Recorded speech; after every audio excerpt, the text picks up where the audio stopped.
लिखो, हेडिंग लिखो एवरेज। ये क्वांटिटेटिव एप्टीट्यूड का तीसरा पार्ट है जो हम कर रहे हैं। हाँ चलो बिगिन करते हैं। सबसे पहले आप ये चैप्टर का नाम लिखो एवरेज, और इसके अंदर में आप फॉर्मूला देखो, एक बहुत ही सिंपल सा फॉर्मूला है कि average is equals to sum of all observation divided by total number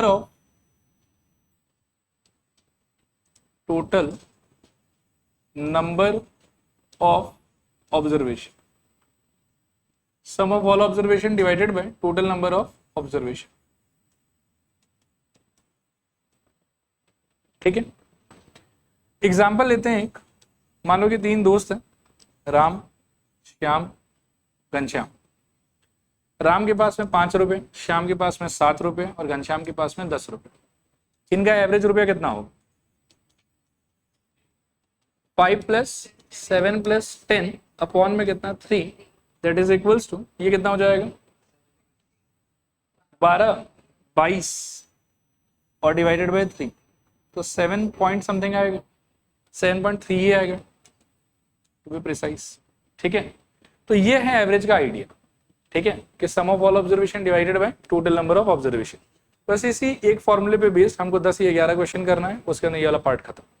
ठीक है, बिगिन करते हैं। पहला क्वेश्चन देखो, एक बार ट्राई कर लो फिर बात करते हैं।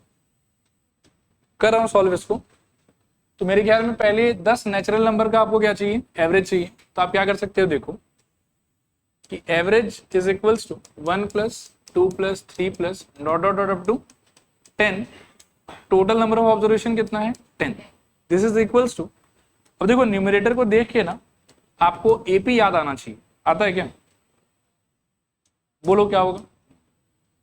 10/2 यानी कि n/2 into first term plus last term whole thing divided by 10। ये कट के मेरे ख्याल में 5। This is equals to 5 × 11/10। 5 और 10 कट के 2। दिस इज इक्वल्स टू मेरे ख्याल में 5.5। ये आंसर है। चलेगा, अगले क्वेश्चन पे जा रहे हैं। देखो इसको, the average of 4 numbers is 80 if the first 3 numbers are this, find the fourth number. तो मान लो कि चौथा नंबर कितना हो जाएगा आपका x। लिखो, according to question 80 + 90 + 100 + x whole thing divided by 4 is equals to कितना होना चाहिए 80, क्योंकि एवरेज 80 है। Now this implies 80 + 90 मेरे ख्याल में 170 + 100 270 plus x is equals to 320 और यहां से x इक्वल्स टू मेरे ख्याल में 50, x इक्वल्स टू 50। तो जो चौथा नंबर है आपका वो क्या होना चाहिए 50। फिर देखो थर्ड क्वेश्चन,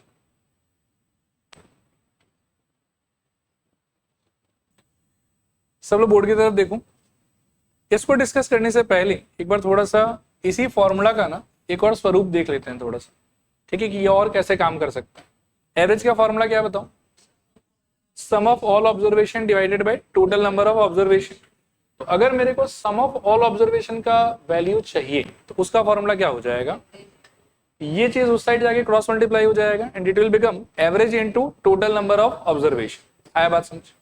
अब आ जाओ अभी वाले क्वेश्चन पे और थोड़ा ध्यान से इसके बारे में सोचो। ठीक है, आपके average score for the first 8 innings का वैल्यू कितना दिया हुआ आपको 75 रन। मतलब 8 इनिंग खेला उसने, टोटल नंबर ऑफ इनिंग्स कितना है 8 और ऑन एन एवरेज कितना स्कोर किया है उसने। तो 75 is equals to total run scored divided by 8 होना चाहिए। तो total run scored in 8 innings क्या हो जाएगा 75 × 8। ये आया समझ कि नहीं आया समझ? देखो यहाँ पे sum of all observation is equals to average score into number of observation. तो यहाँ पर एवरेज स्कोर कितना है उसका 75 और कितने इनिंग्स में उसने 75 मारा है 8 इनिंग में। तो total score for these 8 innings वो कितना हो जाएगा 75 × 8। नहीं आया समझ? थोड़ा पूरा चलेगा। ये हो गया आपका क्या total score in 8 innings. 9th inning में कितना स्कोर आया बताओ और 10th इनिंग में कितना स्कोर आया, तो टोटल स्कोर अलोंग 10 इनिंग्स वो कितना हो गया 75 इंटू 8 प्लस 80 प्लस 100, नहीं आया समझ, थोड़ा पूरा। और टोटल नंबर ऑफ इनिंग कितना है आपका 10, तो ये total score divided by 10 solve करके जो आएगा वो आंसर लिखो। रिक्वायर्ड आंसर मेरे ख्याल में 75 इंटू 8 प्लस 80 प्लस 100 अपॉन में मेरे ख्याल में 10, सॉल्व करने पे शायद ये आएगा 780 बाई 10 इज इक्वल्स टू 78, ये आंसर है। ठीक है, आया समझ? रिपीट करना किसी पार्ट को कि हो जाएगा? हो जाएगा। क्वेश्चन नंबर 4 देखो, 4 पे ना स्टार लगा लो आप लोग कम से कम 5, पढ़ लो अच्छे से फिर बात करते हैं। देखना ध्यान से, हर एक लाइन का मैं इक्वेशन के फॉर्मेट में ट्रांसलेशन करने का ट्राई करता हूं। ओवरऑल नंबर ऑफ स्टूडेंट कितना है इसमें, बोलो कॉन्फिडेंटली बोलो, 15। सो लेट मी राइट बच्चा नंबर 1 2 3 4 5 6 7 8 9 10 11 12 13 14 और 15, 15 बच्चे हैं। अब मैं हर लाइन का ट्रांसलेशन एक एक करके करूं, ठीक है? तो पहला लाइन बोलता है कि average marks of 15 students is how much 45। तो इसको अगर मैं ध्यान से सोचूं तो मेरे को लगता है कि ऐसा बोल रहा है ये लोग, देखो B1 plus B2 plus B3 plus dot dot dot up till B15 और सबका total average divided by 15 is equals to कितना 45। तो kind of I can say कि okay B1 plus B2 plus dot dot dot till B15 कितना आ जाएगा बताओ, 15 into 45 और शायद ये सॉल्व करके आता है 675। इक्वेशन नंबर आया समझ, थोड़ा पूरा पक्का? ओके, अब बोर्ड पर देखते रहना।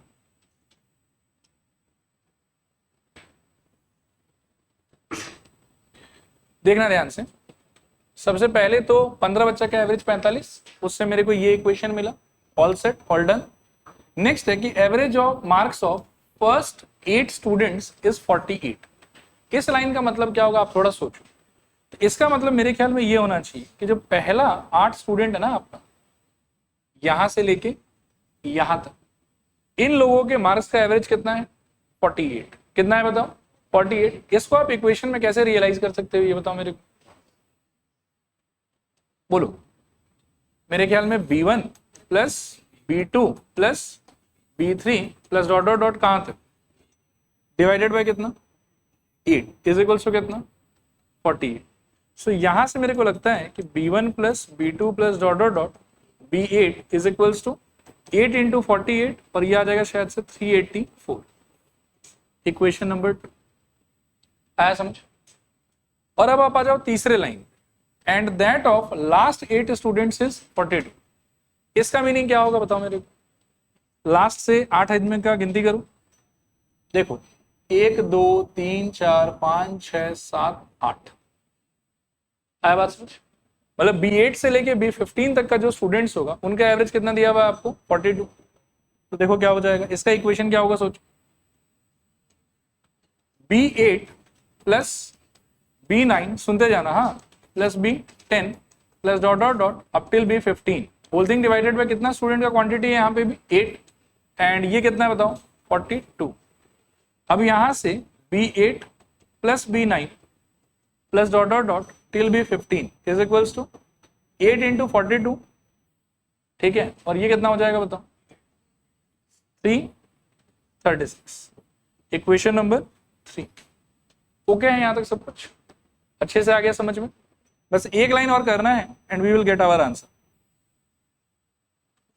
अगर मैं बोलूं कि मैं ना इक्वेशन 2 और इक्वेशन 3 को ऐड करना चाहता हूं, ठीक है, अब आपको थोड़ा ध्यान से सोचना है कि इनको ऐड करते समय होगा क्या। ठीक, जब आप इनको ऐड करेंगे तो मेरे को ऐसा लगता है कि इसका लेफ्ट और इसका लेफ्ट ऐड हो जाएगा, इसमें B1 से लेके B8 तक सब लोग हैं, इसमें B8 से लेके B15 तक सब लोग हैं, और सबको यदि मिला दूंगा तो मेरे को लगता है कि B1 से लेके B15 तक हर आदमी एक एक बार आएगा और B8 2 बार आएगा। क्या बोलते हो? क्लियर है? तो इसके लेफ्ट हैंड साइड का एडिशन को मैं एक स्पेशल डिजाइन से लिखना चाहता हूं। आप देखो कि वो राइट है कि रॉन्ग। ठीक है, आप सोच के बताना मेरे। मैं इसको ऐसे लिखना चाहता हूं, देखो कि B1 plus B2 plus dot dot dot up till B15 including B8 also once. और B8 कितने बार आया था? 2 बार। तो एक बार जो अलग से B8 है उसको साइड में लिख लो आप, चलेगा। और राइट हैंड साइड का हालत क्या होगा? 384 प्लस 336 कितना हो जाएगा? 720 से। ठीक है, और इस वाले पार्ट का आंसर आपको ऑलरेडी मिला हुआ है। कितना मिला हुआ बताओ? 675। इसका वैल्यू डाल दो आप। This implies 675 plus B8 is equals to 720, और यहां से B8 इक्वल्स टू 20 और 25 आई थिंक 45। ये आपका आंसर। ठीक है, कर लो आप। देखो अगला क्वेश्चन देखो, यही एक क्वेश्चन था जो इतना लंबा हुआ, बाकी सारा क्वेश्चन काफी छोटा छोटा है, जल्दी जल्दी हो जाएगा। पढ़ो इसको, पढ़ो, बताओ कैसे कर सकते हैं। देखना ध्यान से, ये कह रहा है कि 40 बच्चों का एवरेज टोटल कितना आया? 72.5। लेकिन ये एवरेज करते समय एक मिस्टेक हो गई। एक बच्चे को मिला था 84 और बिठा दिया 48। अब इस मिस्टेक को ठीक करके असली एवरेज बताना है। तो अब देखो, एक बच्चे को कितना मिला है ऑन एन एवरेज? 72.5। बच्चा कितना आपके पास में? 40। तो सारे बच्चे का मिला के कितना आया होगा? 40 इंटू 72.5 लिखो। ये 2 मिनट एक बार मेरी तरफ देख लो, पहले ब्लूप्रिंट बता देता हूँ फिर अपन लिख लेंगे। ये जो 40 इंटू 72.5 करोगे, ये सारे बच्चों के स्कोर का सम टोटल होगा। लेकिन राइट वाला कि रॉन्ग वाला? रॉन्ग वाला। इसको राइट वाले में कैसे चेंज करोगे? जो भी उसका आंसर आएगा उसमें से गलती हटाओ और जो लाना था वो लाओ। तो शायद 2900 आता है, नॉट श्योर बट चेक कर लेना एक बार। -48 प्लस 84 एंड डिवाइडेड बाय 40, क्योंकि बच्चा तो 40 ही चलेगा मेरे ख्याल में। लिखो incorrect total, incorrect total is equals to क्या? 40 इंटू 72.5 कितना आ रहा है? 2900। ठीक है, फिर लिखो correct total, correct total is equals to क्या? 2900 माइनस 48 प्लस 84, ये आएगा शायद 2936। This is equals to 2936। और नीचे लिखो hence correct average, correct average is equals to 2936 upon 40 कितना आ रहा है? 73.4। 73.4 ये आपका आंसर होगा। ठीक है मेरे ख्याल में। चले आगे, अगला क्वेश्चन देखो।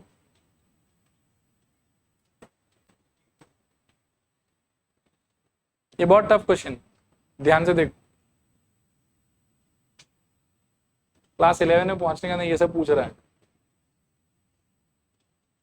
करें 15 स्टूडेंट का इंडिविजुअल मार्क्स ये रहा, इसका आपको एवरेज चाहिए, तो क्या करोगे? सबका सम डिवाइडेड बाय 15 लिखो। फर्स्ट पार्ट के लिए average is equals to, average is equals to वही 11 plus 9 plus 7 plus 3 plus 18 plus 21 plus 13 plus 15 plus 18 plus 4 plus 6 plus 17 plus 22 plus 13, जगह कम पड़ गया, प्लस 15 डिवाइडेड बाय 15।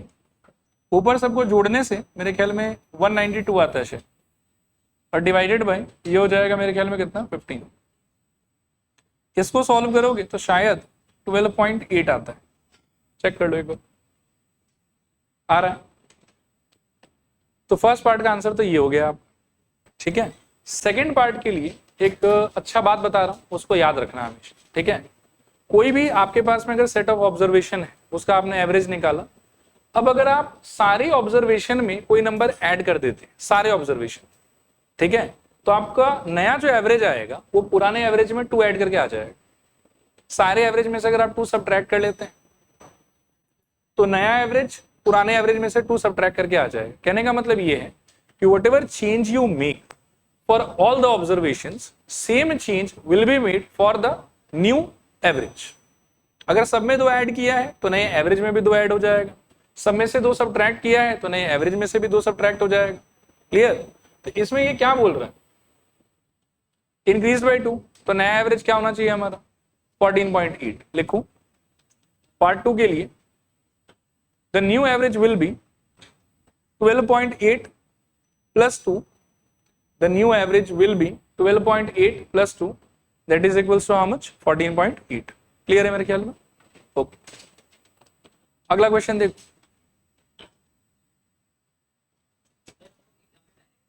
हाँ ये वाला, इसमें देखो मैं क्या कह रहा हूं कि ये आपका ऑब्जर्वेशन है और आपने इसका एवरेज निकाला एकदम मैनुअल तरीके से। जो भी आपका एवरेज आ रखा है ना, if you do one thing कि आप सारे ऑब्जर्वेशन में मान लो कि 5 ऐड कर देते तो जो नया एवरेज आपका आएगा वो इसी में 5 ऐड करके आएगा। यदि आप सब में से 5 सब्ट्रैक्ट कर लेते हो तो जो नया एवरेज आपका आएगा वो इसमें से 5 सब्ट्रैक्ट करके आ जाएगा। तो जो भी चेंज आप सारे ऑब्जर्वेशन में करोगे ना, सेम चेंज आपको एवरेज में भी होता हुआ दिखाई देगा। तो हमको बोला गया कि सबका मार्क्स कितने से इंक्रीज करना है, बताओ 2 से। तो जो नया एवरेज आएगा उसमें क्या होगा 2 इंक्रीज हो जाएगा। ठीक है, अभी इसको देखो फटाफट। अब देखते हैं ये क्या बोल रहा है। ये बोल रहा है कि आपका जो फाइनल रिपोर्ट कार्ड तैयार होगा वो इस वाले रूल के हिसाब से तैयार हो। ये रूल क्या बोलते हैं कि होमवर्क चाहे जितने भी मार्क का हुआ हो, होमवर्क में जितना मिलेगा उसका 25% लिया जाएगा। क्विज जितने भी मार्क का हुआ हो उसमें जितना मिला होगा आपका, मतलब आपको उसका 30% लिया जाएगा। टेस्ट चाहे जितने भी एग्जाम का हो, मतलब जितने भी मार्क्स का हुआ हो उसमें जितना भी आपको मिला हो उसका कितना लिया जाएगा 10%। और फाइनल एग्जाम में आपको जितना भी मिला हो उसका 35% लिया जाएगा। और इन सबको जोड़ के आपका 100% बनाया जाएगा। आया बात समझ? तो और आपको इन सारे असेसमेंट के तरीकों में कितना कितना मिला ये नीचे बता दिया आप, और पूछ रहा है कि ओवरऑल रिपोर्ट कार्ड में आपका मार्क्स कितना लिखा हुआ आएगा। आया बात समझ? तो आपको करना क्या है, देखो कि होमवर्क में जॉय को मिला था 88, उसका 25% ले लेंगे। फिर क्विज में जॉय को मिला था 71, उसका 30% ले लेना। टेस्ट में जॉय को मिला था 97, उसका 10% ले लेना। और फाइनल एग्जाम में जॉय को मिला था 90, उसका 35% ले लेना। इतना परसेंट ले लेके जो आएगा ऑल टुगेदर वो हमारा फाइनल आंसर। क्लियर मेरे ख्याल में? लिखो required annual result of Joy, required annual result of Joy is equals to यहां देखो तो एक स्ट्रक्चर लिख रहा हूं मैं, 25/100 इंटू कितना 88, सही कह रहे हो शायद, प्लस क्या बताऊं 30/100 इंटू 71, प्लस क्या बताओ 10/100 इंटू क्या 97, प्लस क्या 35/100 इंटू कितना 90, बस सब मिला के कितना आ रहा है बताओ एक बार 72.8 या वैसा कुछ आना चाहिए। चलो देखो सॉल्व करके आपको आंसर मिलेगा इसमें 84.5। ठीक है, 2 मिनट मेरे तरफ देखो। अब ये 84.5 उसका स्कोर भी हो गया और मैथ्स में मिलने वाला परसेंटेज भी इतना ही है। ये जो स्कोर है वो आउट ऑफ 100 रहा होगा। आया बात समझ? और आउट ऑफ 100 अगर उसको मान लो कि 84.5 मिला है तो 100% भी उसी को रिप्रेजेंट कर रहा है, तो परसेंटेज कितना रहा होगा 84.5। ठीक है, तो आप लिखो hence final score is equals to 84.5 और 84.5% और 84.5%, दोनों ही आप ऐसा आंसर दे सकते हो। ठीक है, अगला क्वेश्चन देखो नंबर 8, सुनना ध्यान से। पहले इस क्वेश्चन का बात नहीं कर रहा हूं, ऐसे ही कॉमन एक बात कर रहा हूं। मानो कि एक इंसान है जिसका समर वेकेशन चल रहा है, जिसके पास जीवन में कोई काम नहीं है करने को, अभी अभी वो क्लास 10 पास करके निकला है, पूरा फ्री है वो। बस उसको रोज थोड़ा थोड़ा चिंता हो जाता है कि मेरे टेस्ट में क्या होगा, एंड सो। बाकी वो एक दिन घूमने के लिए निकलता है, ठीक है।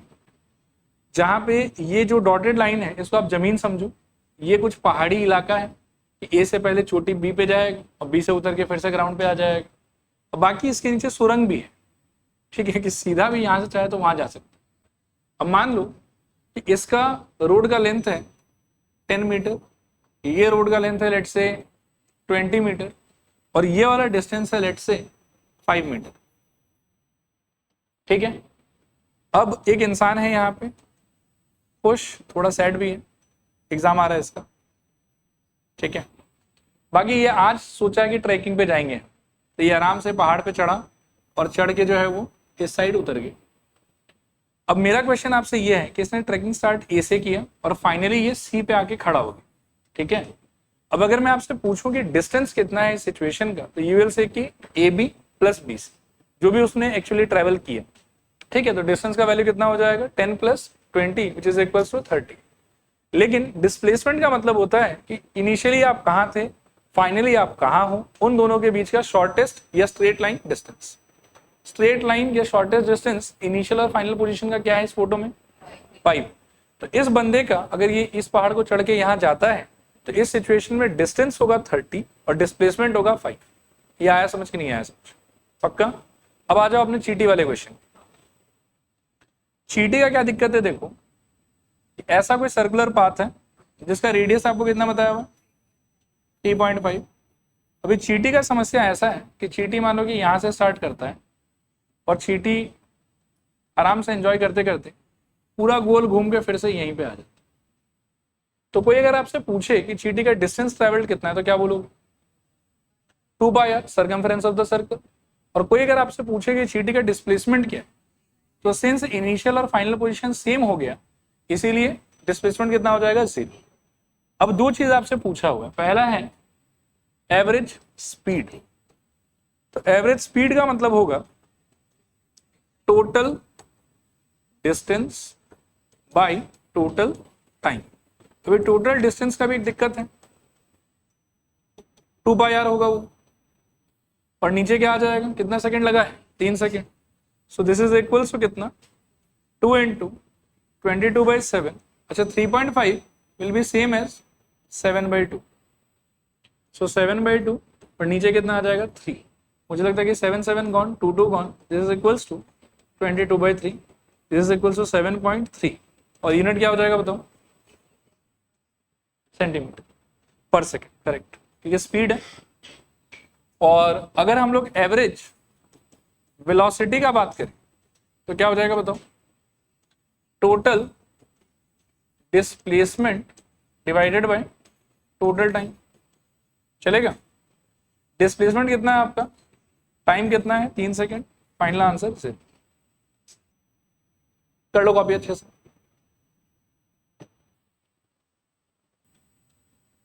अगला क्वेश्चन ये वाला पढ़ो, ये इंटरेस्टिंग है थोड़ा। चलो डिस्कस करते हैं एक बार। बच्चा कितना है 3 बच्चों के 5 साल पहले का एवरेज एज है 8। ध्यान से सोचना मैं क्या कह रहा हूं। 3 बच्चों का 5 साल पहले का एवरेज एज कितना है 8। तो 5 साल पहले इन तीनों बच्चों का टोटल एज कितना हो जाएगा 24, क्योंकि एक बच्चे का 8 और सबका मिला के मतलब 3 बच्चा है तो 3 × 8 कितना हो जाएगा 24। फिर से एक्सप्लेन करूं कि समझ में आ गया। लेकिन ये जो 24 मिला है आपको ये आज का एज है कि 5 साल पहले का एज। अब वहां से जब आप 5 साल आगे आओगे, वहां से जब आप 5 साल आगे आओगे तो ऐसा तो है नहीं कि सिर्फ पहला बच्चा 5 साल से ग्रो करेगा बाकी तो स्टेबल रहेगा। सारा ही बच्चा 5 साल से ग्रो करेगा, क्या रोक सकते हैं क्या 2 को? नहीं। तो तीनों बच्चा 5-5 साल से बढ़ेगा। तो पहले की वजह से +5, दूसरे की वजह से एक और +5, तीसरे की वजह से एक और +5। तो अगर 5 साल पहले एवरेज एज 24 था तो आज उनका मतलब नॉट एवरेज एज सॉरी 5 साल पहले का टोटल एज 24 था तो आज उनकी एज का सम टोटल कितना हो जाएगा 24 प्लस 15। 5 साल बाद घर में नई खुशियां, एक नया बच्चा आ गया है, तो 5 साल बाद पुराने वाले 3 बच्चों का सम टोटल ऑफ एज कितना आ गया 39, और बच्चा एक और नया आ गया, नया मेंबर आ गया, तब टोटल नंबर ऑफ बच्चा कितना हो गया 4, लेकिन टोटल एज अभी भी 39, क्योंकि ये तो आज ही पैदा हुआ, इसका तो एज कुछ है नहीं। तो हमारा आंसर क्या हो जाएगा 39 प्लस 0 टेक्निकली डिवाइडेड बाय 4। नहीं आया समझ, रिपीट करूं कि हो जाएगा? लिखिए required answer is equals to, देखो 3 into 8 plus 15 plus 0 by 4, this is equals to 39 by 4, कितना आएगा बताओ? 9.75 आएगा वैसे, लेकिन बुक में ऐसा आंसर नहीं है। अभी बुक में क्या है देखो, ये 9.75 का यूनिट्स बताओ तो, ईयर्स, 9.75 ईयर्स। इसको अगर मैं नहीं ऐसे कैसे 10 ईयर्स, कुछ भी 9 ईयर्स। अभी सुनना, इसका आप क्या कर सकते हो 75/100 चलेगा, और ये ईयर्स में है अभी, इसको अगर मंथ में कन्वर्ट करना है तो किससे मल्टीप्लाई करोगे 12, तो यहां पर 12, फिर ये कटेगा 3, ये 4 से ये, फिर ये कितना वापस से 3, 3 3 से 9, तो फाइनल आंसर 9 ईयर 9 मंथ। अभी देखो मेरे को तो चलेगा, बाकी पेपर चेक तो मैं नहीं करूंगा आपका, तब आपके ऊपर, मेरे को चलेगा। डन, चले आगे फिर यहां से लिखना है क्या कुछ? हो गया। देखो इसको देखो, ये भी इंटरेस्टिंग है। 2 मिनट सब लोग इस क्वेश्चन से थोड़ा बाहर निकलो, ठीक है, और इग्नोर मारो इसको। एक बात मैं बता रहा हूं, उसका जवाब देना आप लॉजिक के थ्रू, ठीक है। मान लो कि मैंने खर्चा किया है 500 रुपए, मेरे जेब में है 10 रुपए, तो जो खर्चा किया वो हो गया मेरा एक्सपेंडिचर, और जो 10 रुपए मेरे जेब में वो क्या हो गया सेविंग। मेरा इनकम कितना रहा हो 510 रुपए, ये समझ में आता है ना, खर्चा प्लस सेविंग, ये मिला के क्या होता है इनकम। अब आ जाओ सवाल पे, तो ये सेविंग का डेटा आपको ऐसा दिया हुआ है, तो बहुत खतरनाक सा ही डेटा है। पहले 3 महीने में 12 लाख करके सेव किया आपने ऑन एन एवरेज, फिर अगले 4 महीने में आपने कितना 12.5 लाख ऑन एन एवरेज, फिर अगले 5 महीने में कितना 31.2 लाख ऑन एन एवरेज, ठीक है। तो टोटल आपका सेविंग कितना हो जाएगा बताओ 12 लाख 3 महीना तक, तो 12 इंटू 3 12.5 लाख 4 महीना के लिए, तो 12.5 इंटू 4, और 5 महीना के लिए 31.2 लाख पर मंथ, तो 31.2 इंटू 5, ठीक है। साथ ही साथ इतना पैसा बचाते हुए आपने खर्च कितना किया 78 लाख, तो टोटल इनकम आपका क्या हो जाएगा सेविंग प्लस एक्सपेंडिचर, ठीक है। और ये टोटल इनकम जो है आपका ये कितने महीने के लिए 12 महीने के लिए, तो पर मंथ का आपका इनकम कितना रहा होगा डिवाइडेड बाय 12। नहीं आया समझ, रिपीट करूं कि हो जाएगा? लग नहीं रहा आपके चेहरे से कि आपको आया समझ। Average monthly earning of the company, एक ये आर्ग्यूमेंट है। दूसरा आर्ग्यूमेंट है कि महीना काउंट करो, 3 3 4 7 और 7 5 12, तो ये जो डेटा है ये 12 महीना का है, और हमको पर मंथ का चाहिए, तो डिवाइडेड बाय 12 चलेगा। लिखो required average is equals to, एक ही स्टेटमेंट में लिख देते हैं। हाँ देखो यहाँ पे 12 इंटू 3 प्लस 12.5 इंटू कितना 4, और प्लस 31.2 इंटू 5, और प्लस 78 अपॉन 12। इसको कैलकुलेट करो, देखो कितना आ रहा। हाँ एक सेकंड, 320 लैक्स, ऊपर 320 आ रहा होगा टोटल इनकम शायद बाय 12।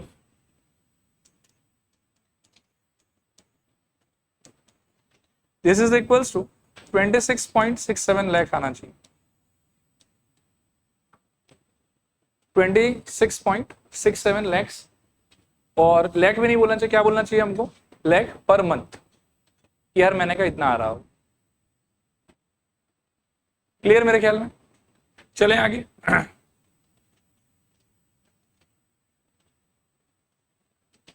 लीजिए लास्ट क्वेश्चन।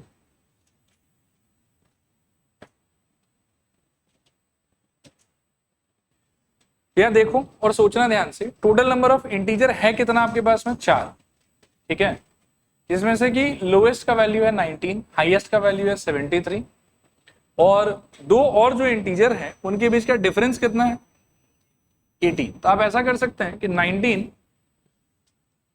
प्लस लास्ट में तो 73 रहेगा ही, बीच में आप एक को x ले लीजिए और दूसरे को x प्लस 18 ले लीजिए, ठीक है। कितना आदमी है यहाँ पे, 1 2, ये ओवरऑल 3 और ये 4 डिवाइडेड बाय 4, और इनका एवरेज कितना होना चाहिए, 39। सॉल्व करो, 19 प्लस 18 कितना हो जाएगा, 37, सही कह रहे हो शायद, और प्लस 73 मेरे ख्याल में 110, plus 26 equals to this into that, I think 156, यहां से 26 equals to I think 46, so x equals to मेरे ख्याल में कितना, 23। लेकिन 23 आपका आंसर नहीं होगा, आपका आंसर होगा 23 कॉमा इसमें 18 जोड़ना है आप, तो 41। ये है वो दो इंटीजर, ठीक है। इसके साथ में एवरेज का पूरा एक्सरसाइज खत्म, इतना ही एवरेज में।